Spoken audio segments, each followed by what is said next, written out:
On February 7th of 2019, Midnight's Edge released a 50-minute documentary which detailed the history of the Star Trek rights and the key players associated with them, and which described in detail the licensing situation between CBS and Paramount. Perhaps the biggest revelation was that the Prime timeline is a construct of Paramount's alternate license, and not part of the original Star Trek canon. To many watching, this was a shocking revelation. One who was asked about the veracity of the claims made in that video was Robert Meyer Burnett. So anyway, what I have been thinking about and what everybody has been asking me, every Star Trek fan worth their salt has been asking me the same thing. Have you watched the Midnight's Edge video? Filmmaker Robert Meyer Burnett has directed Free Enterprise, multiple episodes of the Cinemax series Femme Fatales, has edited several feature films, and consulted on the Las Vegas Star Trek experience. He also produced the extensive bonus features for the home media releases of multiple feature films, such as the Lord of the Rings trilogy, and wrote, produced, and directed the bonus features for Star Trek The Next Generation and Star Trek Enterprise.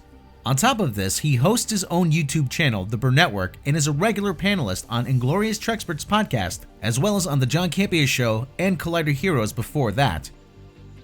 Burnett is an industry professional and Star Trek super fan, with both personal experience and connections to the production of Star Trek. As it turned out, he had not only seen our video, he had some very interesting commentary on it. And I have to say, the Midnight's Edge guys and girls are a controversial bunch. But I have quite enjoyed. I will flat out say right away that I am a fan of the Midnight's Edge videos. So we reached out to him, and on February 18th, he joined Tom, Andre, and myself for a live discussion on the state of Star Trek Discovery after the first 5 episodes of its second season, as well as his thoughts on our video describing the legal differences between the multiverse of the alternate Star Trek and the canon of the original Star Trek. Well, first of all, I thought that was. It was very interesting, first of all. And I grew up I would consider myself a canonista. Star Trek canon was very important to me. And because that was part of the fun of Star Trek, was that when I was a kid, you had was the original series. You had the 79 episodes, and then later you had the animated series. And I was a kid that would read these the best of Trek anthologies. There was a magazine called Trek for Star Trek fans, but they would publish these paperbacks of essays that were deep dive essays into the Star Trek universe. And they would reconcile things like, well, there's the United Earth Space Probe Agency, and then there's the United Federation of Planets. How did those two things work together? Because, of course, as Star Trek was being created, they would change things, and things went along and they would morph because they didn't know. These things were not all written in stone. Hence James R. Kirk, where no one has gone before on the tombstone. So Star Trek canon was always something that was evolving. So that's something that I've always been aware of. But as I got older and you'd get the blueprints and Star Trek the Motion Picture, to me, one of the greatest things about Star Trek canon was how they treated Star Trek the Motion Picture. It was not a reboot. It was a brand new, huge sci-fi epic film where they actually brought the same cast forward from the television show, and what was considered a failed television show at that. However, there was so much care that was taken by the production team of Star Trek the Motion Picture to update it and to modernize it, and yet pay reverence and homage to what had come before. And I remember as a kid seeing Star Trek the Motion Picture. I mean, I'd pored over the Bijo Trimble Concordance, and I had read every Star Trek novel and all of this stuff. And they're watching the filmmakers have such reverence for what had come before. I mean, look, when William Shatner steps out of the shuttle in Star Trek the Motion Picture in San Francisco and he's wearing that Admiral uniform, we had never seen anything like that before in Star Trek. But that uniform was amazing. I mean, it looked great. He looked great, and it felt like a logical extension of what had come before. So that's sort of where I'm coming from when it comes to Star Trek. And what was really interesting is as we've had the canonical shows, Star Trek, the original series, all the way up through Enterprise in 2005, the people that always worked on Star Trek were trying to, as much as they could, or as much as their talent would allow them to, they were trying to find ways to create a unified whole. They didn't always work, obviously. I mean, Zephram Cochrane in First Contact is not Glenn Corbett from the second season episode Metamorphosis. Those characters were very different, but we had Zephram Cochrane portrayed. Still, they were trying to tie things back into the original universe until Star Trek 2009. And what was interesting about your reporting, what I really liked, what I've enjoyed about your reporting is at least you guys are trying to figure things out, make connections. And I've appreciated the sleuthing that you guys have gone through to sort of look into the Star Trek rights situation. I mean, when the rights were bifurcated, in 2005, the whole Viacom split. Yeah, that was a very strange thing that had really never happened before in pop culture history. There's nothing analogous of what happened with Star Trek really anywhere else. Now, knowing what I know about the entertainment business, when J.J. Abrams and Bad Robot came in and took over the franchise, these are people that are very successful television producers already. I mean, J.J. Abrams, he created Felicity, and he had a long track record and had a very lucrative experience making television shows. So when you're going to take over Star Trek because of the way it had been for the better part of 50 years at that time, of course, if you're going to make a Star Trek movie, you are going to make considerations, because it's Star Trek, about a new television show. All of that would be part of the deal that they were trying to strike. Merchandising, all of that. I mean, Star Trek has been around for 50 years. It's one of the greatest, now more, but one of the greatest entertainment franchises ever. With all of that merchandising, you've got a built-in hardcore fan base that's always going to show up and watch what you've done. So it better be good. But then there's this thought. What was very interesting to me is that rather go back and create something new that we hadn't seen before, they were going to go back and show us Kirk, Spock, McCoy, Sulu, Uhura, Chekhov. And they were going to go back to what was already known, which in my mind was a really strange thing to do, considering Star Trek up until that point, all the shows had, while they were tied together, they were all creating new characters, new ships. Basically, they were adding to the IP. Now, what they did with Star Trek 09 is they're going to go back to the beginning, but Bad Robot was not just going to go back and recreate something without a stake in it. They had to make it worth their while. Now, I was not privy to, I've not talked to a lawyer necessarily about what was done officially. But to me, it goes without saying that if you're involved in an entertainment concern and you're Bad Robot and you're going to reinvent Star Trek, you're going to want to make it your own. That's why, for instance, you saw the J.J. Abrams did the same thing with Star Wars. C-3PO has a red arm. The Millennium Falcon has a rectangular dish. Let's not use R2-D2. Let's put a tarp over him and let's create BB-8, something that we own, because they have a fat slice of the merchandising rights off the new characters that they created for the series. I mean, they're smart. And after what happened with Star Trek and CBS, I'd heard from people that were working at CBS, Bad Robot wanted to get rid of all Star Trek merchandising, like you guys reported. All of Star Trek merchandising that had nothing to do with their Star Trek. Meaning the last almost 50 years of Star Trek history, we would no longer have any merchandise made from that. That's what Bad Robot originally wanted. And of course, CBS is like, no way. We still make this amount of money from our merchandising for our 50-year-old show. So that to me told me that there was definitely some shenanigans going on in terms of what they wanted to do. And the idea that, yeah, let's change the scale of ships. And there were wholesale changes made to Star Trek that were, in my mind, sort of strange, especially because you had Star Trek novels, like Shatner wrote a book with the Reeve Stevens called Collision Course, which was a great book about how Kirk and Spock originally met at Starfleet Academy. It was basically the Star Trek 09 story, but written, it was much better, by the way, than what we eventually got on the movie screen. So that it has always interested me what's going on, and I've known people who've worked on Star Trek a lot, and then when I took over and worked with Roger Lay Jr., we were creating even though they were only documentary pieces. But for the Star Trek The Next Generation Blu-rays, we were the only people creating brand new Star Trek material programming for 3 years. And that was the documentary stuff for both Enterprise and for The Next Generation, where we interviewed everybody involved from Rick Berman on down, anybody that would talk to us. But we did hundreds of hours of interviews. And we had our own dedicated legal team, our own Paramount legal team, 2 lawyers that would have to vet everything that we did.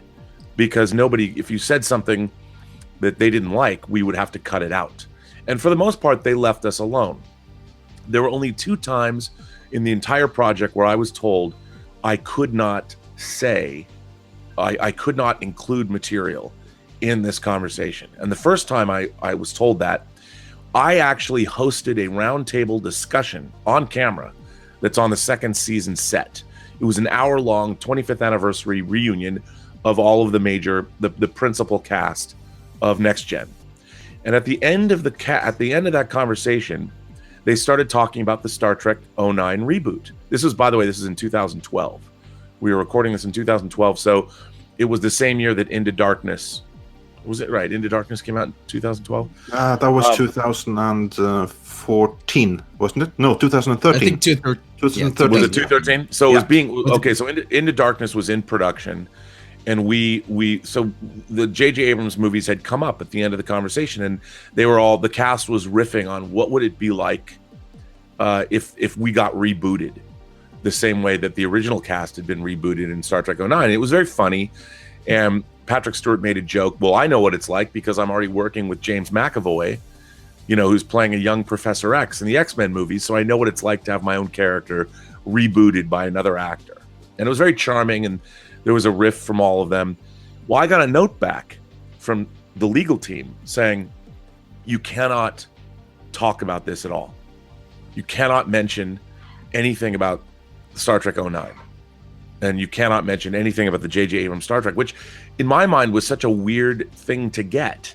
Because why not? I mean, it's not like it's not real. And these were documentary pieces. Like, why couldn't we keep this riff? Nope, I had to cut it out.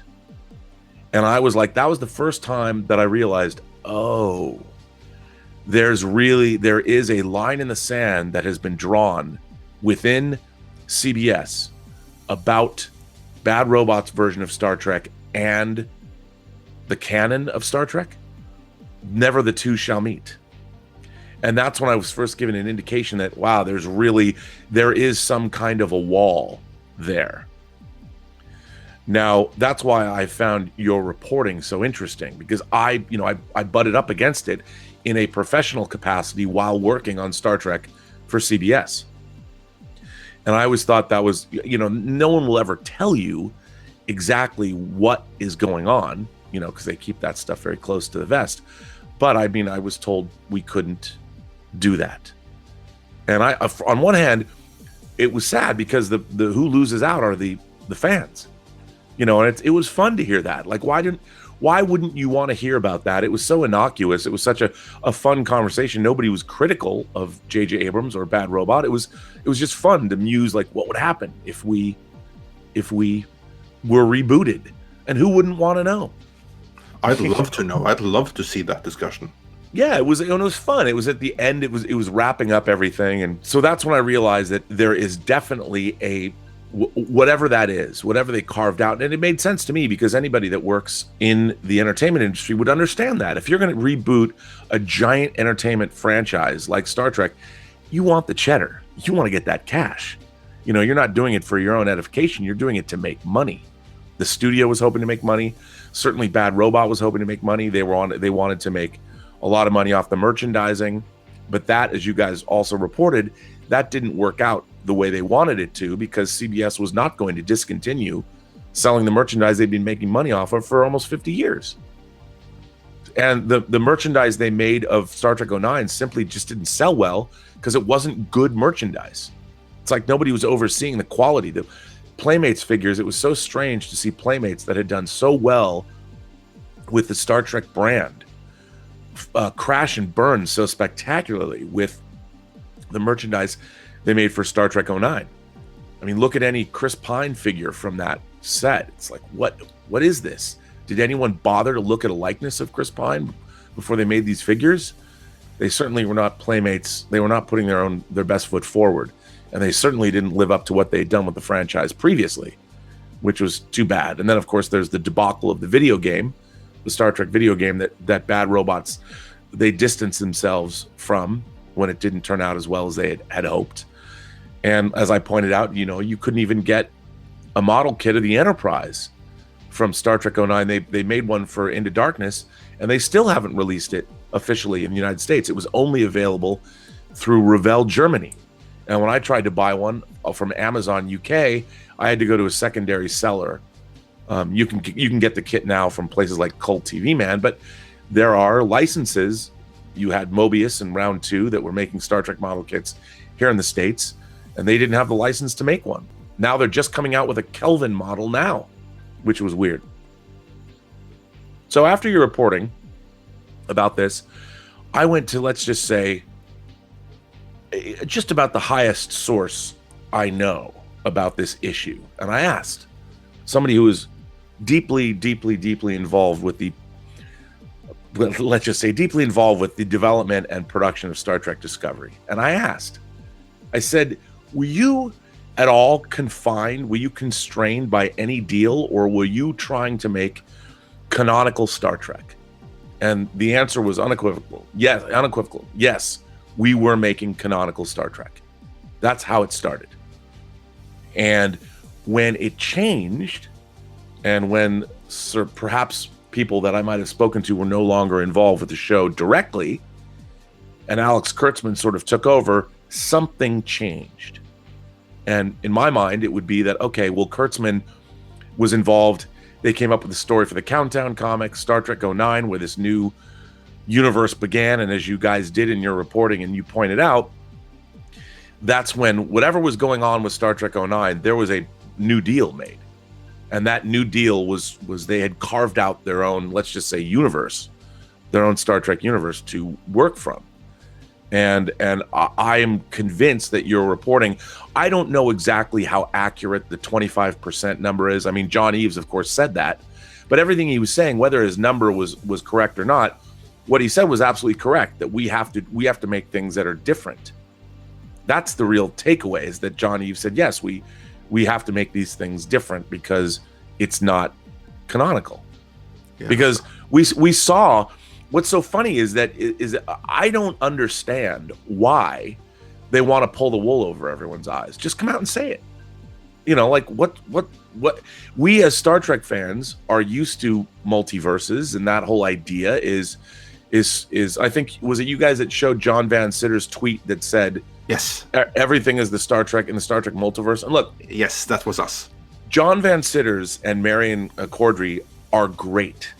They have done such a great job of stewarding for CBS Consumer Products of the Star Trek brand. And I work with them a lot on the Next Generation. Whenever they would need still frames or things, I would give them frame grabs, and they're great. I love what John was really instrumental in keeping the publishing arm going, and I dearly love my Star Trek novels. There's been so many great Star Trek novels written. Why anyone ever goes back and looks at the best of the novels in creating new Star Trek, I don't know. But yeah, so John Van Sitters, when he tweeted that tweet is very interesting to me, because what's so funny is that the people that are making this stuff now don't care. I mean, they want to make a good TV show, although that's debatable, but they don't care what canonical Star Trek is. They're making their own show. They don't. One of the constraints that the writers always talked about when we were doing the documentaries was that, Ron Moore and Brannon and Renee and Noreen would talk about Star Trek. Canon is so crushing when you're trying to tell stories. And so why they wouldn't just say, we are going to, I was hoping what they would do, what they do with Galactica, which is just basically reconceptualize the ideas. And, the Battlestar Galactica looks redolent in Ron Moore's version of the original Galactica, but it's clearly not. But it's still recognizable as the Battlestar Galactica. So you could go back and reboot Star Trek from the ground up. And I don't think the fan base would have a problem with that. They would just know that, okay, this is a different Star Trek universe. It's like in the Next Generation episode Parallels. It's one of the many Star Trek universes we've already seen canonically in the show, but it is not the Star Trek timeline that we've been following from 1966 to 2005. I wouldn't have had a problem with that. The Kelvinverse, as much as I dislike all three of those movies for various reasons, it's still, I wasn't going, well, that's not, they're violating Star Trek canon, because they're not. It's their new universe. But what's so annoying to me about Star Trek Discovery is when you watch the Enterprise show up in Trials and Tribulations, and they actually go back and integrate the Deep Space Nine cast into old footage from the second season of TOS from the 67-68 season, when you see that the care and the love that was put into those episodes, and how Greg Jean built a model of the D7 and built a new model of the Enterprise and of K7, and you saw the love which they approached that. That's what we expect as fans from Star Trek. And now it feels like everything we're getting is sort of a slap in the face, and that's because they're playing this game with us. And that's what I object to, that I feel like we're being toyed with for no reason at all. And it becomes maddening. I guess that's the end of my rant. And an excellent rant it was. Can I ask one quick question? From your source, did you ever get any information on possibly what happened between Brian Fuller and the production? Was he ousted? Was he fired? Did he leave? And what exactly brought Kurtzman in the new deal? Do you know anything about that? I do, and I can't really talk about that, but I can say this. I believe that when Les Moonves was involved with rebooting Star Trek, he thought, and I will give you a quote that was given to me by, let's just say, that relatively high-ranking source. Les Moonves says, well, why can't you just do this new show like they did the original Star Trek and not spend much money on special effects? And why can't you do it really on the cheap, the way the original Star? Why does it have to be so expensive? And I think that CBS had, Les Moonves and the people at CBS had no conception of how expensive a Star Trek show is to produce. There is a perception that the original Star Trek was somehow a cheap show with cheap effects, and nothing could be further from the truth. I mean, when Star Trek was made and the original series was made, it was incredibly, it was very sophisticated. I mean, they're using blue screen photography for the models. There was no expense spared. And while they figured out how to maximize costs, it was not by any means a cheap show. And what people have to understand when you're making television is that when you're doing a show like Star Trek Discovery, every single thing has to be manufactured from scratch. Costumes, sets. You can't go buy, chairs from the future off at your local IKEA. All of these things have to be designed and fabricated. And when you make a Star Trek show, you amortize the costs of all of that across all of your episodes. So each episode that you make, you'll say the bridge costs, I don't know, $10 million as a set to build. Well, when you're doing 15 episodes in a season, you pay for a chunk of the bridge out of each episode's budget.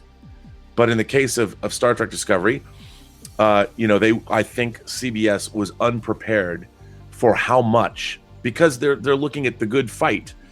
They're making other shows for CBS All Access, and they weren't going to be nearly as expensive because you don't have those massive upfront startup costs that you do with the Star Trek show. And another thing under the Berman era is that all of the Star Trek shows that were made were able to repurpose all of the stuff that came before, like famously the engineering, the intermix chamber of the Starship Voyager was the intermix chamber from the Enterprise from Star Trek the Motion Picture. So they could repurpose all kinds of things for Star Trek. But with Star Trek Discovery, they didn't have anything left. So they could repurpose some things. I know, for instance, that the consoles in Star Trek Discovery are recycled from the ones used in Star Trek Beyond.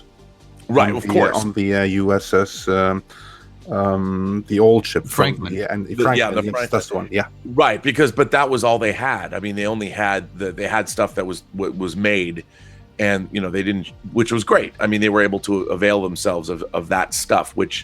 But then they built a bridge with all kinds of.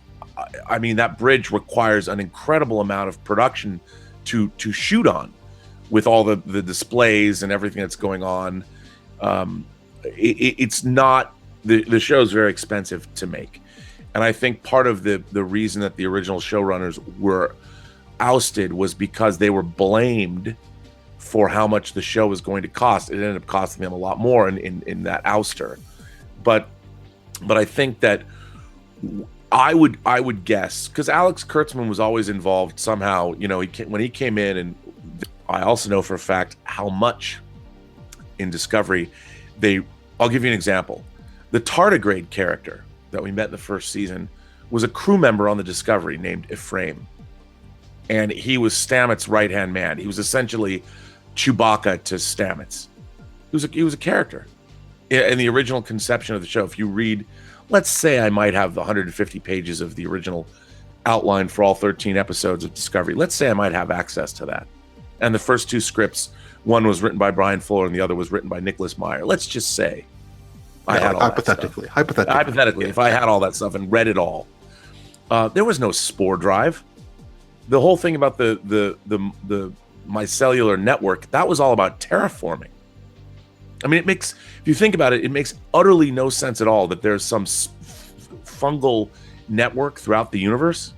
All of that was a result of what they took the original conception of the show from the original showrunner and sort of used. They didn't want to start from scratch, but they cherry picked what they had and then they altered everything, and in my mind just made it gobbledygook. The spore drive is the greatest, to me, in my mind, example.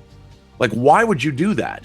I mean, it's from a science fiction point of view, from a scientific point of view, from the point of view of plausible storytelling, it makes utterly no sense at all. And the tardigrade character, as originally conceived, was really interesting. You had it harked back to Diane Duane, who's a Star Trek novelist. In her novels, she put a Horta character on the Enterprise, Ensign Narat. There was a Starfleet ensign who was actually a Horta. One of the Hortas from Janus 6, from Devil in the Dark, joined Starfleet. And I always loved that idea. I'm like, why wouldn't they? Why couldn't you have a silicon life form on the Enterprise as a crew member? So it was always kind of neat to me that they had a true alien creature that was going to be on the Discovery as part of the crew. But then there were concerns about how much that would cost on a weekly basis. Whenever you showed the tardigrade, that was going to cost a lot of money because it was going to be done via CG. So they took the idea of the tardigrade and then they reconceptualized it into something that was stupid. That made no it made no sense. It was like, okay, somebody watched Dune, or somebody I know we're transitioning into this whole Discovery thing, but it's like the beginning of the first episode when you have Georgiou and Burnham walking through the desert, which, by the way, was not in the scene, was not in the original version of the script. They're walking through the desert and they walk a Starfleet insignia into the ground so they can be spotted from orbit while there's a storm blowing through the desert. But no, just because there's a storm coming and there's wind blowing, that the design they're making is going to last to the point where it can be recognized from orbit. I mean, it was stuff like that from that first episode that just became dumber and dumber and dumber to the point where now it's just, hey, it's Alice in Wonderland. I don't want to turn your viewers off by just going off on a rant, but look, Star Trek Discovery is a beautifully produced show with a cast that I think is actually quite good, and I'm a huge fan of Anson Mount because he's about the only person who is written to know they're actually on a Star Trek show. But the rest of Star Trek Discovery has just been, in my mind, a battle between the people that have already left, that they were trying to sort of mine what was done before, and then the new people that are trying to make it their own. And who loses is the audience, because the storytelling is nonsensical, and it baffles me. These first 5 episodes of Discovery, when you try and tell me that 5 signals, what are they calling them, signals? 5 signals, 7 signals, red angels, whatever. Yeah, that 7 signals appeared throughout the galaxy at the same time. I'm like, how would you know that? The distance from where you are here in the Alpha Quadrant is different from where all those signals are. You wouldn't know that those signals all appeared at the same time. It would take, well, let's face it, hundreds, if not thousands of years to see those signals anyway. Let's talk about just the speed of light. Yeah, 100,000 light years, I believe the Milky Way is across. So we're talking up to 100,000 years. And yet these signals appeared all in the same 24 hours. Now, me as a fan of science and rudimentary scientific or science fiction storytelling, I'm like, that doesn't make any sense at all. So the premise you have for your show, for the second season, that these signals showed up, I'm like, this is dumb. I'm now being insulted as a viewer. Because, first of all, where are you getting this from? Do you have a listening post that's above the entire Milky Way? Like, how are you? And I know this is a little thing, but this is what they're asking me to believe as a viewer. Now, when you're making a science fiction, fantasy, or horror show, the first thing you need to do is set up plausible. We need to suspend our disbelief. They've already lost me with the spore drive. They've already lost me with so many other things in the first season, that when you ask to begin this new show, and your premise of these 7 signals is already nonsensical to begin with. I'm like, wasn't there somebody in the writer's room going, that would be a difficult thing to get. The signals are not all equidistant. So the idea that you get this signal all at the same time is bad science. And it's Star Trek, they even had science advisors on the show in the Next Generation during the Berman era. That particular advisor now works on the Orville, but like so many others of those who used to work on Trek before. Yeah, and I watch this stuff, and it just bothers me. It bothers me that we are being given something that is strange. It strains credulity from the get-go. And this final episode, Tilly gets swept down. I was expecting to see the White Rabbit from Shore Leave, with his.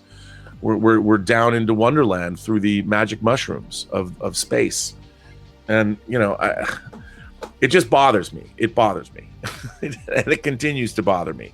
Right. Why would I'll give you another example. So if you're stuck in a church during a firefight or whatever, and some red angel decides to whisk your church away with whoever was in it of 51,000 light years, and why 51,000 light years? Why not 10,000 light years? But anyway, whisk your church across the quadrant and drop you off. Why would then suddenly you create a polytheist scripture? You're going to rewrite scripture, but you're going to include Wiccan, Islam, Christianity, Judaism, and you're gonna toss all of this up into one heady broth and rewrite scripture. That's what we're asked to believe in that second episode. Who would do that? In what facet of human history or what area has that ever happened before? So the very idea that I would have come up with something like that in a 7th grade class. What if all religions were able to write their own religion based on, they're all their scriptures? Because of course the Wiccans would have the same beliefs as Islam, that would have the same beliefs as Judeo-Christian. I mean, none of it makes any sense. And I watch this and I'm like, I don't believe that. I don't believe what they're telling me. And I keep getting asked to believe things that I can't, as a viewer, believe in. And they just compound episode after episode. Whatever happened to Section 31 as a clandestine, ultra super secret? I mean, a Sloan will just appear in your room when you're sleeping. And then he just disappears when he walks out the door. Now, apparently, Section 31, you have an American Express card, a black card. It's your comm badge or whatever. I mean, come on. Give me, we've already seen Section 31. They're badass. But apparently now, everybody knows about them. Everybody knows about Section 31. Why? Well, I'm thinking the reasoning behind that is, well, somebody in the writer's room must have said, well, everybody knows about the CIA. But yeah, okay, but we don't know who works for the CIA, or there's even like Task Force 21 or like Delta Recon, which are super secret within the military. So even that doesn't make sense. And I'll even do you one better on that episode, the second episode. They mentioned the Prime Directive General Order 1 repeatedly, and yet they beamed down into the middle of a village, right into the middle instead of on the edge of it. Oh my God! The worst, but they're in the graveyard. Like, they're right outside the church. They don't even like walk in. It's like, what? Right with you. I was so mad. That made me so angry. Yeah, I agree with one thing about the Section 31 thing. That actually reminded me of another movie and another YouTuber altogether. You know what that is? That's a Star Trek equivalent of BAT credit card. Right. Yeah, here's the thing. Star Trek, when they introduced in Next Generation, they waited. You had DeForest Kelley on Encounter at Farpoint for the pilot, and the next time they brought a character back from the original series was Mark Leonard playing Sarek, and they didn't even. There's only one mention of Spock in that episode, in the episode Sarek, one mention, and the story they tell. If you didn't know who Sarek was, the story still really worked. It's a beautiful story, aging Vulcan ambassador who's losing his mind. But it's an Alzheimer's story. What's it like for people to deal with Alzheimer's? And it was a beautiful episode. But now it's like they just expect us to love all this stuff because, oh yeah, here's a Tribble. Oh, here's a Gorn skeleton. As if we're supposed to go, haha, we love that. As if we don't care. We're not discerning viewers. It's like I'm supposed to be happy there's a Tribble on Lorca's desk. Why didn't he eat all of Lorca's fortune cookies? Why aren't there a million Tribbles now on the Discovery? I mean, it's just, I'm not happy just to see something like a Tribble, and I don't smile because of it. This is not good storytelling. To me, it's like, okay, if you're going to pull it, it's like the old adage, if you're going to pull a gun, you better use it. If you're going to pull a Tribble, if you're going to have a Tribble, there's a whole list of questions that I have as a viewer about Tribbles. Okay, wait a minute. This Tribble is sitting on a table right next to a food source. And we all know what happens when you feed Tribbles. You get a lot more Tribbles. So I'm asking myself for 15 episodes of the first season of Discovery, when is that Tribble going to reproduce? Otherwise, you guys have not. I mean, that could have been an ongoing joke that Lorca had been having. You find out that he'd been phasering the Tribbles that had been proliferating in his ready room. That could have been a thing where you find out he's a Tribble murderer because he didn't know that Tribbles are an ecological menace and they reproduce so quickly. But they didn't do that. And I'm asking myself as a viewer, well, if you're going to have a Tribble, there's a whole series of things that go along with having a Tribble that you're not addressing. So as a viewer, it pisses me off. Why do you have a Tribble there if you're not going to accept what that means for your show? And I know that seems trivial, but if you're going to have it there, you need to use it. If you're going to pull it, use it. And Discovery just throws things willy-nilly at us, and we're just expected to be like, oh, look, a Tribble. But no, a Tribble is an ecological menace. A Tribble isn't a bad thing just because it's a bad thing. It's just because it's purring and furry and nice. It doesn't mean that it's not a problem. It is a problem. But they don't ever address that. We're just supposed to smile and go, oh, look, it's a Tribble because I'm a Star Trek fan. I hate that shit. Yeah. What did you think about the TV spot they've released where they were singing and telling all the fans that they're a bunch of nerds? Oh, you know what? Here's the thing. When I was growing up, the people that watched Star Trek weren't nerds. I mean, there were college kids. There were people that went on to be scientists. I mean, the idea of nerd culture didn't exist, but it exists now. But that isn't true, because if you come onto my channel on the Burnettwork and listen to any of my chats, I say that we all live in the post-geek singularity. The world has gone, geek culture has gone mainstream. Everyone is a geek. That's why Infinity War made $2 billion worldwide. Everybody's a part of this culture.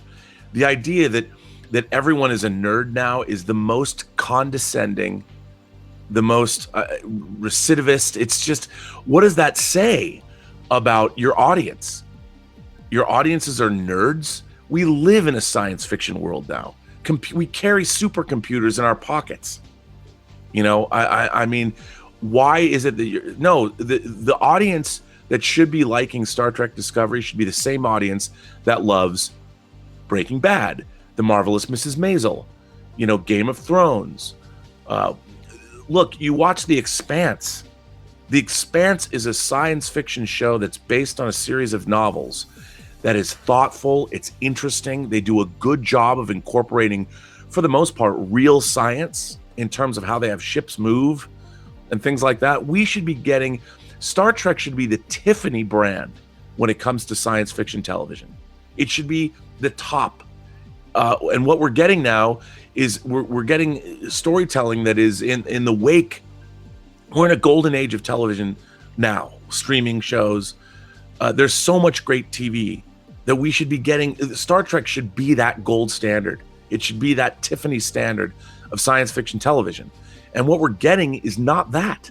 And look, it isn't about whether it's inclusion or the fact that all these people are being represented. That's really great. And I'd go back and say, look, like I think Deep Space Nine had one of the greatest single father-son relationships ever on television. The fact that Avery Brooks and Srock Lofton are black was never really part of it. Race was never an issue in their relationship. It was just a great examination of a single father and his son. But the thing is, the way you do inclusion is you just include people. You show them doing their jobs and you show them being good at their jobs the way that Ben Sisko was. Ben Sisko kicked ass.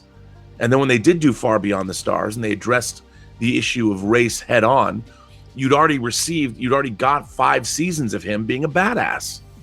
You know, and it wasn't the best way to show inclusion is to just show inclusion. Don't make it part of, I mean, Star Trek is always best when it's allegorical in nature. Let that be your last battlefield is not a great way to address race relations. You know, the black and white, depending on what side of your face you have it on. And, you know, Star Trek has always done that, moved up, and it's great that we have inclusion in the show, but when you're showing inclusion and then in the same time you're setting up a Starfleet character as being a male douchebag just to kill him, that's really insidious to me. And you know, we make fun of how Star Trek had red shirts and they all die. Every time somebody died in Star Trek, it was a loss. You never smiled or laughed or thought a Starfleet officer deserved to die. Even crazy Matt Decker in the Doomsday Machine, you understood he was racked with guilt and he caused the death of his crew. And when he is lost at the end of the Doomsday Machine, it's not a good thing. And yet in that episode, the first season or the first episode this season, we actually watch one of Pike's crew. Sure, it's not Spock, but it's the secondary science officer who presumably was a very valuable member of the Enterprise crew.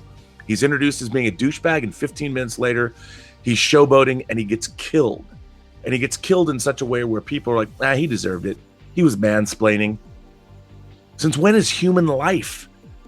When has Star Trek ever been casual with human life? Never. Until this season of Star Trek Discovery. Yeah, that's where they lost me, just in that one scene, because that reminded me a little bit of The Last Jedi, where you kind of had like the same thing, where you had 2 characters. You had the female Holdo, and you had what's his name again? I keep forgetting the new Han Solo wannabe's name. Poe Dameron. Poe Dameron, yeah, basically. His one and only purpose in that movie was to be mansplaining and be told off for it. This was like a similar thing. Here is one that did not believe in the superiority of Michael Burnham, and he had to die for it and be a punchline in the process. Yeah, and it's like, I get it. And now I read these articles about that was when Star Trek Discovery planted a flag for everybody today. And I'm like, no, you know what it did? It made death casual. It made human life casual, that somebody deserves to die if they act a certain way or do something that isn't I don't know, correct. And to me, that's really insidious. And that was not what Star Trek was. Star Trek, if Star Trek told us nothing over the last 50 years, is that all human life is precious. Here's another thing. Star Trek never really had villains. It had antagonists. And if you look at how the Klingons were portrayed, when you meet Kor in Errand of Mercy, one of my, John Campea says, Kor is one of the great Klingons of all time. And at the end of that episode, you always see Kor not knowing who Kirk is at the beginning of that episode, when Kirk is dressed up in his Barona disguise. Kor has a respect for Kirk, not knowing Kirk is even a Starfleet captain yet, has respect for Barona. And you see that this Klingon character he's not some mustache twirling villain. He's a thoughtful, charismatic, interesting leader. And at the end of that episode, when the Organians put an end to the brewing war over Organia between the Klingons and the Federation, even Kor is like, kind of sucks that we don't get to fight it out, but it would have been glorious, and he says that, and you realize that these Klingons they're thoughtful characters. Even if you see, like, when the Klingons are introduced in Next Generation in the episode Heart of Glory in the first season, go back and watch that episode and see how the Klingons are portrayed when Vaughn Armstrong is playing, who we saw later all the way up through Enterprise, but Vaughn Armstrong is a Klingon, and he's trying to convince Worf, don't you hear that your blood boil? Don't you know what it means to be a Klingon? And you're like, these guys are awesome. Martok, what a great character. Gowron turns out to be a great character. And the Klingons were always best when they were multifaceted, and they were portrayed. They're not villains, they're antagonists, and there's a difference between the two. Anyway. Yeah, I agree absolutely, completely in everything. And I also have to say to every single one who says that the first 2 seasons of The Next Generation were no good, well, screw you guys. Because no, not all episodes in those 2 first seasons were love the home first runs. seasons, But there are so many good episodes in them. Like the Klingon episode you mentioned, I would say that between the first 2 episodes of Next Generation, there are more good episodes than there are good episodes of the first 2 seasons of Star Trek Discovery. Oh, I would agree with you, but I think with Star Trek Discovery, they are doing something different. They're finally embracing serialized storytelling, and that's to be honored. I mean, we saw that to a certain extent, obviously, in the 3rd season of Enterprise, but then the entire Dominion War arc, seasons 5, 6, and 7 of Deep Space Nine, did a pretty good job of serializing the story. But what's really interesting is that we saw a galaxy-wide conflict in Deep Space Nine. We already saw what that would look like. And they did episodes like Homefront, where, you find out that Starfleet's compromising its core values because they think they've been infiltrated by the changelings. And in that episode, you find out one of the changelings chillingly says, do you know how many changelings are on Earth? 4. And we were able to accomplish, we've basically dismantled your way of life, and there's only 4 of us here. We didn't have to do anything. You did it all to yourselves.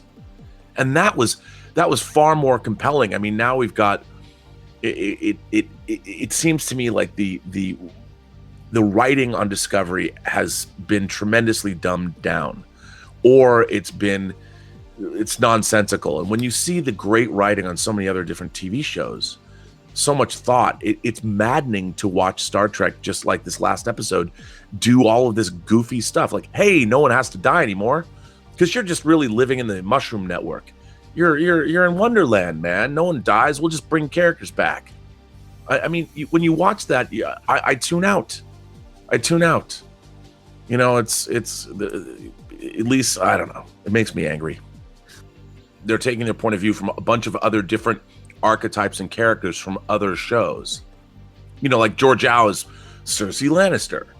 Her mirror universe persona. And what's really interesting is that it's if you look at how the mirror universe was portrayed in Mirror Mirror, And there's that great moment where Spock says, it's far easier for civilized men to behave like barbarians than it is for barbarians to behave as civilized men. And in a way, that has more intelligence and more insight into what the mirror universe should be than anything we're getting on this show. I mean, this is such a cartoon version of what the mirror universe is.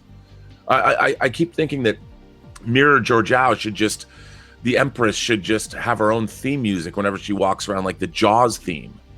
It's just not nuanced, and it's not multi-dimensional, and it's frustrating to watch. What I think is the most frustrating thing about it is thinking what might have been. Like, given the budget at hand, and that they were making a Star Trek series to promote CBS All Access, which of course is destined to fail, but anyway, they were making a Star Trek series, and they had that budget. Just think what could have been if they had hired in someone who knew and understood their Star Trek. Like, for instance, if they had you, for instance, to consult, and they had moved forwards rather than backwards. I mean, they could have been in their prime timeline. No one would have known the difference. No one would have cared for the difference as long as it was good. And that's the problem here. It isn't. Well, and what's even more frustrating is that, I have an upcoming show I'm going to drop where I interviewed Diane Duane, who is one of my favorite Star Trek novelists. But you have a whole pantheon of Star Trek novels. For instance, David Mack, who's one of my favorite Star Trek novelists, wrote 2 books about the mirror universe. He wrote this duology about the mirror universe. If you're going to do a story about the mirror universe, there is everything you possibly want to touch on is in his 2 novels. Now, CBS already owns them. They're there.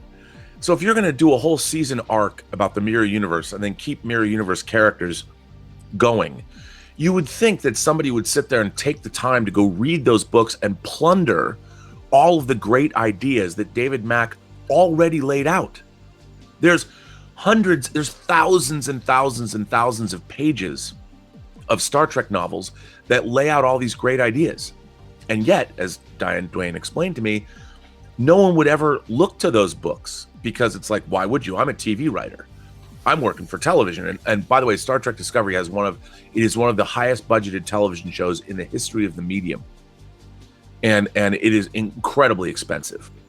But yet, you get this idea that nobody, like Section 31, the way Section 31 is being depicted, there's Section 31 novels. Why wouldn't you go and check that out? I mean, the way we're getting a cartoon version of the Section 31 that was introduced in Deep Space Nine. And I can't suspend my disbelief. I can't buy into this Section 31 nonsense when I can go watch the BBC's Bodyguard, for instance, the 6-episode talk about dealing with clandestine affairs and MI6 and all that. I mean, there's so much other storylines and places that are providing beautifully written stories, and to watch Star Trek be so dumbed down is maddening. It's just maddening to me. And yet there's all this information that you could avail yourself of that's already out there as far as Star Trek is concerned, and you could be mining that. But no. I mean, hell, the DC Comics, when they brought the Star Trek license to DC in the early 80s, they did a 10-issue arc about the mirror universe. That was far more entertaining than what we got from Discovery. A comic book. A frustrating thing is that they actually have mined other things. They just haven't mined what they should have. As you said, they should have mined the Star Trek novels and even other Star Trek comics. But instead, they seem to be mining indie games in development and other movies and other ideas from everywhere. Actually, we may do a whole separate video about all of the stuff that appear to be swiped from other places that weren't Star Trek and that had nothing to do with Star Trek. Yeah, like the tardigrades being third stage guild navigators from Dune. Yeah, for instance. It's maddening, especially because, we were having worked on Star Trek documentaries for 3 years for CBS. We part of why we were able to do what we were able to do is because we could speak extemporaneously about the shows to the people that created the shows. I could sit there and go, hey, in this episode, why did you guys choose to do this or something? Because we'd done the work. You know, we'd put in the time to know Star Trek. That's why we were hired to do what we were hired to do. And it's like, why would you hire people that it's almost like they're not right? They want to do anything but write Star Trek. And it's strange. Like, I think it'd be a creatively interesting thing to try and work your show into canon. I thought the idea, by the way, of the Discovery being based on the Macquarie Enterprise from Phil Kaufman's Planet of Titans was actually a really cool idea. I was really behind that idea until they even went and changed that and made, why does this primary hull have holes in it? You know, why can you fly a shuttle right through the hull of, how is there structural integrity there? And then they changed the nacelles because they didn't want nacelles that were round. Why? Why not? Why not make the nacelles look like they look canonically of the right era? I don't understand these decisions that are made, but that's just me. I'm not a showrunner. Yeah, neither are the showrunners, let's say. Or at least not the first 5 episodes. I mean, it's funny because the first 2 seasons of Star Trek: The Next Generation had a lot of tumultuous turnover in the writing staff and the people that were working on the show. It was a nightmare. Plus, during the second season, they had to deal with the 1988 writers' strike, which was difficult. So, this specifically the second season, they had a really rough time.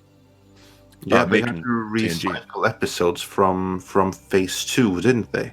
Yeah, they did. The Child, the first episode of the second season of TNG, was actually written for one of the 13 episodes that were written for the Star Trek Phase 2 series. They also later used Devil's Due, which was another script that they had already owned. You know, they'd already developed those things, and yeah, that was a crazy time. So, in a way, Star Trek Discovery has mirrored the rebirth of Star Trek with TNG, but they should know better. You know, they should know better. Whatever you think of the Berman era of Star Trek, Rick Berman produced 25 seasons of Star Trek. And one thing Rick Berman was on time and on budget every season. He might have spent more money, but he would make it up with his bottle shows. But at the end of the season, that was one well-produced, well-oiled machine that they had going for 25 seasons during the Berman era. And if I was going to make Star Trek Discovery, the first person I would call is Rick Berman and be like, hey, man, what should I look forward to? What are the pitfalls that we might have making a Star Trek show? And just pay him a consultant fee and sit him down and have him tell you everything that is problematic in making a weekly Star Trek series. And they made 4 feature films, you know, with varying degrees on top of success. Of it. Yeah.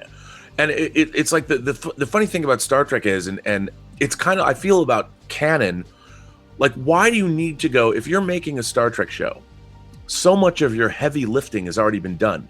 The universe is already there. So you can concentrate on updating your stories that you're telling. Like, what I find really sort of depressing about modern Star Trek is they're not delving into stories that might have something to do with our world today. Like, for instance, transhumanism. When we can really start altering ourselves, and whether it's like the Borg touched on this, and we've seen sort of crew members that are biomechanical on the Discovery. But what does that mean?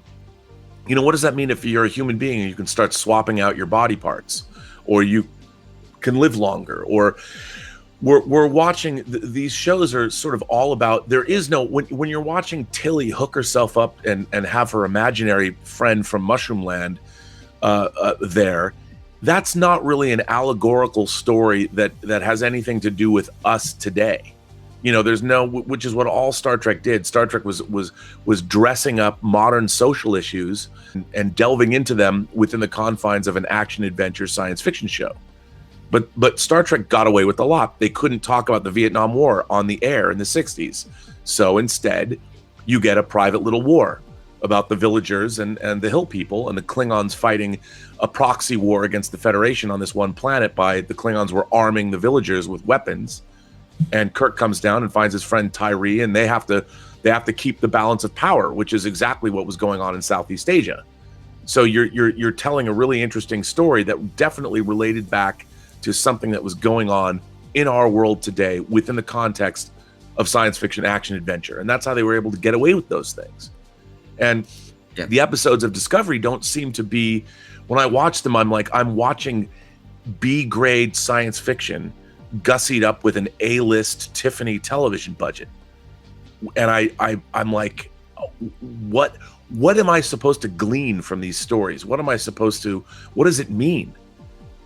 They make such a big deal about inclusion, and Colburn Stamets, right? You want to show, I would be really interested to see a really adult, and I'm not talking about sexual, but you have a same-sex couple, the first same-sex couple we've seen ongoing in Star Trek. Well, what does that mean?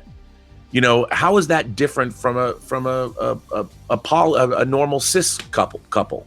What does it mean? And I would love to see a story that there was famously the story that David Gerrold wrote that was later adapted for a fan film, but he wrote a script called Blood and Fire that was for TNG. It was never produced, but it was about a same-sex couple, and one of the crewmen, a member of that couple was killed, and kind of like what happened on Discovery, but what are the results of that, and how do we examine that in the context of a science fiction action adventure show?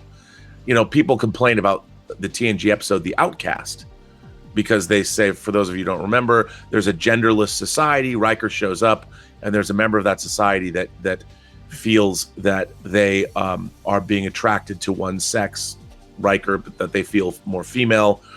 And it was an early examination of those issues. A lot of people now complain about that show because they cast a woman in the role as opposed to a man. Like if they had a genderless society and they had a man play that character, and it was Riker that fell in love with this genderless character that was portrayed by a man, it would have been really edgy. But at the time, in the early 90s, they couldn't have gotten away with that.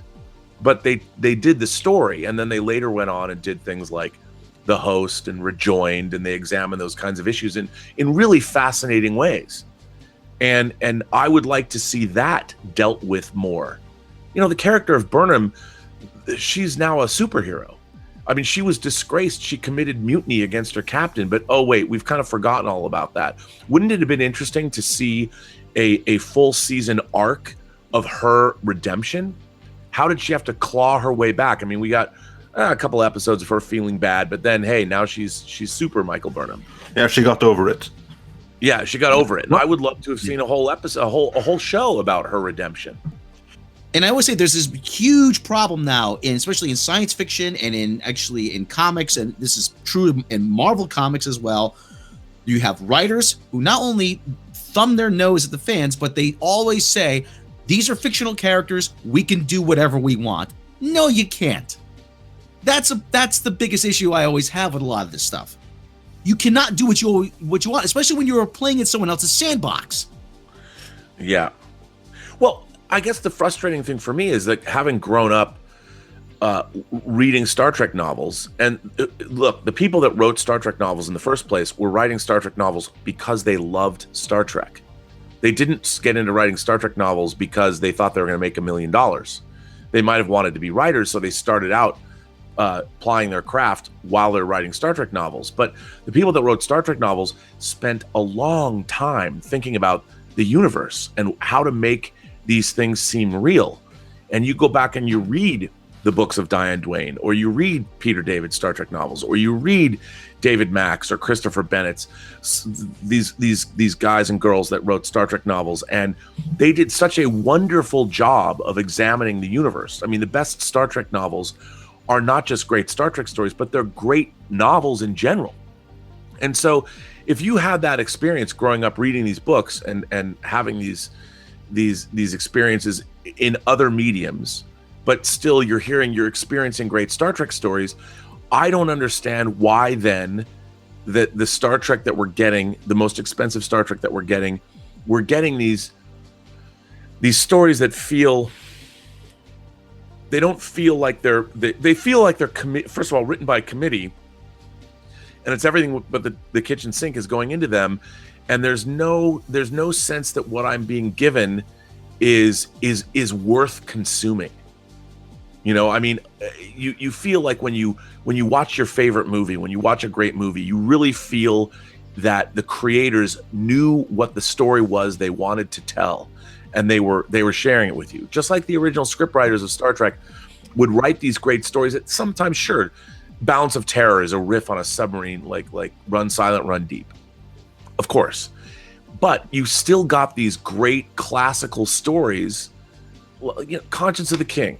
Not a great first season Star Trek episode, the one about Kodos the Executioner, but still you feel like, okay, when that story was over, you feel you got something out of it, that your life was now better that story had been told to you.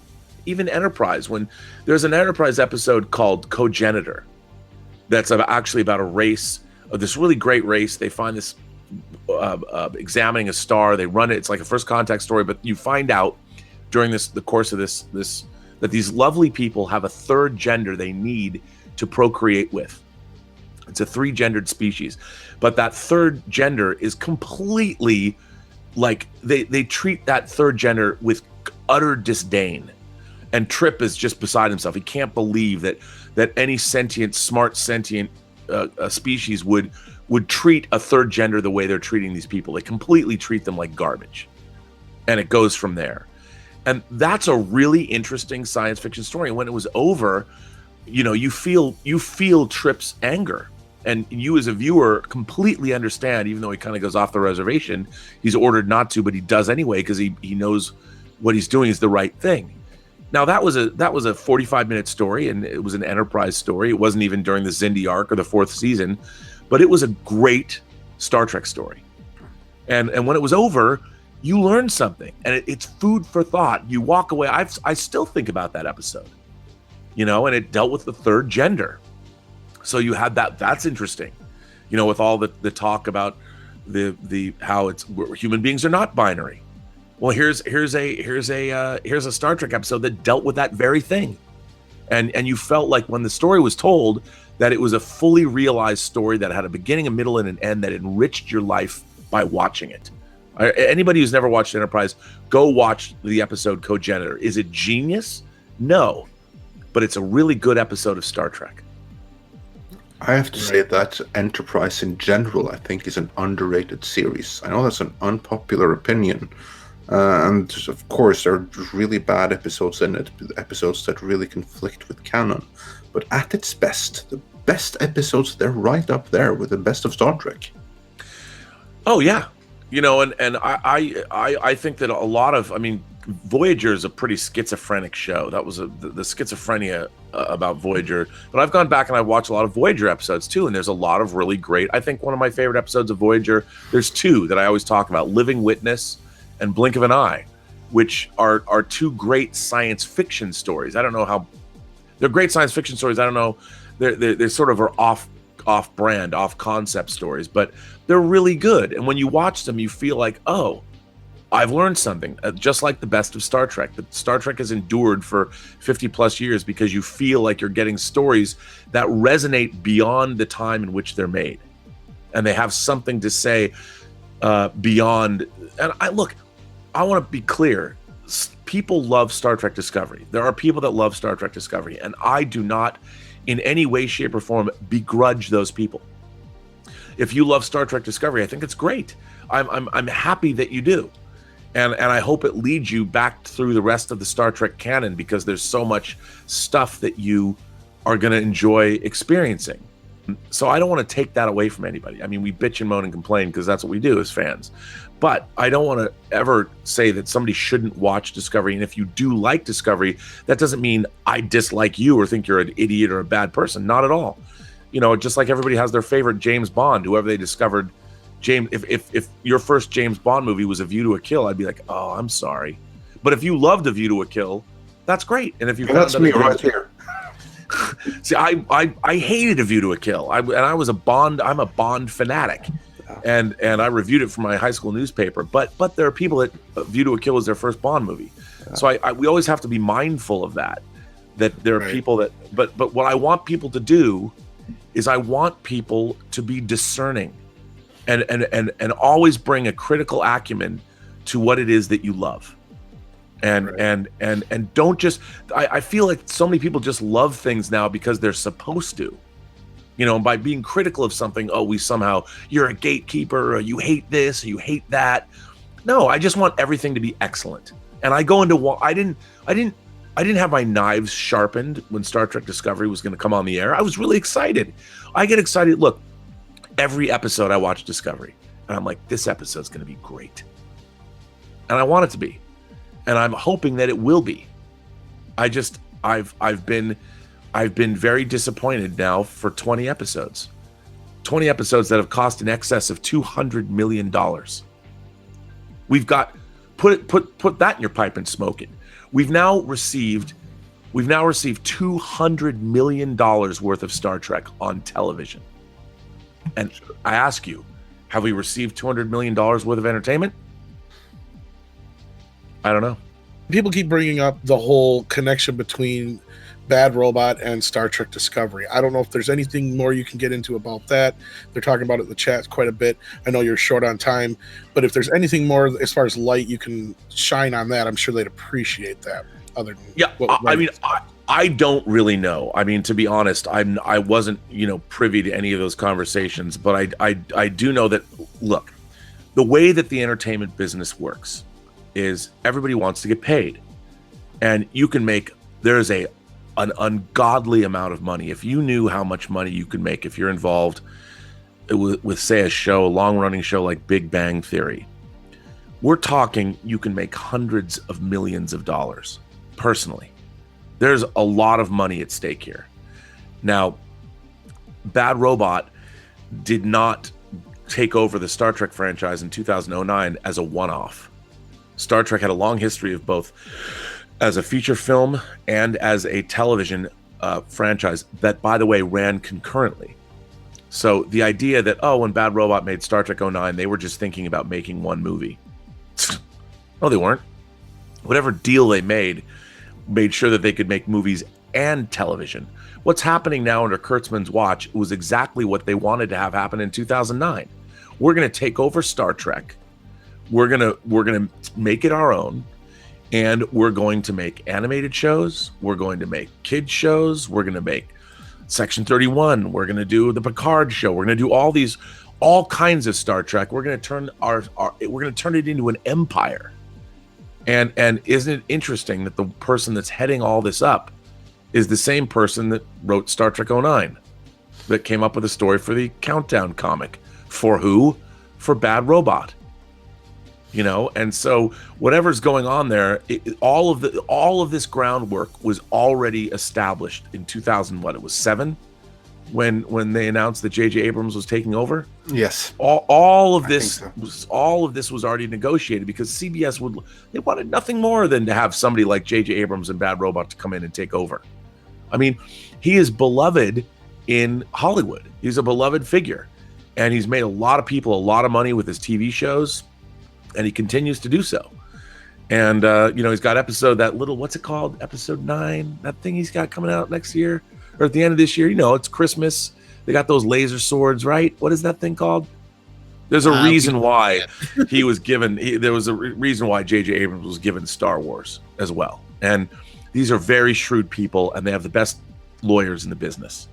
And what we're seeing now is the manifestation of what began when Bad Robot took over the Star Trek franchise. I just wish they had a Kevin Feige that loved Kevin Feige. Remember, Kevin Feige produced 13 Marvel films before he worked in the Marvel Cinematic Universe. Before Iron Man came out in 2008, Feige worked on 13 different Marvel projects and saw what worked and what didn't work. How can we stay true to our core values and our core IP and still change things around? If we're going to do Age of Ultron, it doesn't have to be exactly like Age of Ultron, and Civil War doesn't have to be exactly like the Civil War comics, but we're going to adhere to the spirit of that. There's a reason why Ed Brubaker's run on the Winter Soldier was used. I mean, the funny thing about Marvel is, what do? They go back and they look into their comic book history to get the ideas for their upcoming movies. I mean, Star Trek CBS has the same thing. They've got comic book history and novels in addition to all the TV and movies that were made, but they've got they've got an infinitude practically of material to draw from that's already sitting there. But that would entail somebody going, maybe we should look at this. Here's the 25 best Star Trek books. Why don't we read them? See what's in there. I mean, they've got Kirsten Beyer, who is a wonderful Star Trek novelist, who wrote this week's episode. But I guarantee you that whatever she wrote was not what they shot. I would love to see. She's been surprisingly silent. I would love somebody to go back and do an interview with her about her experiences. But you know what? She went from being a Star Trek novelist to being a producer or a writer on a Star Trek show. She's getting some fat money, some cheddar that would never get writing Star Trek books. I mean, she's making new Star Trek now. She's working on the Picard series. How great's that? And more power to her. But I have to jump. I've been on too long. I'm late. Yes. Wow. Anyway, thank you so much for joining us and sharing your amazing insights. We'd love to have you on again. Oh, well, I love you guys. And sure, people will always take you to task for wildly speculating about things and all that. But who isn't wildly speculating on the internet? How many Avengers Endgame theories? We get 5 a day. From internet sites. At least you guys are going out and doing some digging and trying to. I think you guys should keep doing what you're doing. And I know that you guys come from a position of the love of Star Trek and the love of Star Wars, and that's always apparent in what you guys are doing. Thank you. That means a lot. We always try to go for the full context and the bigger picture. Yeah, because all we want is the same thing. We just want great Star Trek. If you like this video, then please help share it and share your opinion in the comments. Midnight's Edge aims to give the most comprehensive analysis and commentary on genre culture and entertainment. If you would like to see more of our videos, then please subscribe, hit the bell icon, and remember to indicate that you would like to be notified when new videos are uploaded. If you really like what we do, then please support us on Patreon until a better alternative comes along, or send us a direct donation through PayPal.